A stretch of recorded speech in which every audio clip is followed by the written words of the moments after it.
ਸਿਆਣੇ ਕਹਿੰਦੇ ਕਿ ਗੱਲ ਗੱਲ ਵਿੱਚ ਬੜਾ ਫਰਕ ਹੁੰਦਾ।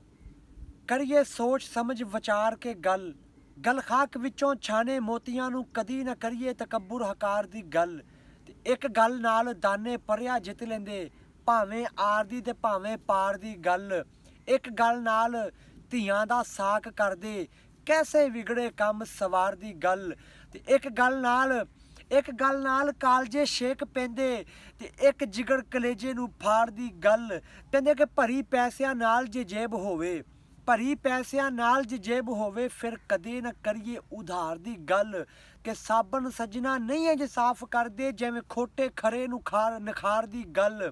ਮਜਨੂੰ ਸੁੱਕ ਕੇ ਵਾਨ ਤਰੀਨ ਹੋਇਆ, ਕਦੀ ਨਹੀਂ ਭੁੱਲਿਆ ਦਿਲੋਂ ਲੈਲਾ ਦੇ ਪਿਆਰ ਦੀ ਗੱਲ। ਕੁਨਬਾ ਕਰਬਲਾ ਵਿੱਚ ਤੰਗ ਹੋਇਆ, ਪਰ ਹੁਸੈਨ ਮੰਨਿਆ ਨਹੀਂ ਸ਼ਿਮਰ ਮੁਰਦਾਰ ਦੀ ਗੱਲ। ਮੌਲਾ ਆਖਿਆ ਕਵੇਂ ਤੇ ਘੋੜੇ ਨਵਾ ਦੇਵਾਂ, ਫਿਰ ਰੱਖੀ ਨਾ ਕੌਸਰ ਦੇ ਤਲਬਗਾਰ ਦੀ ਗੱਲ।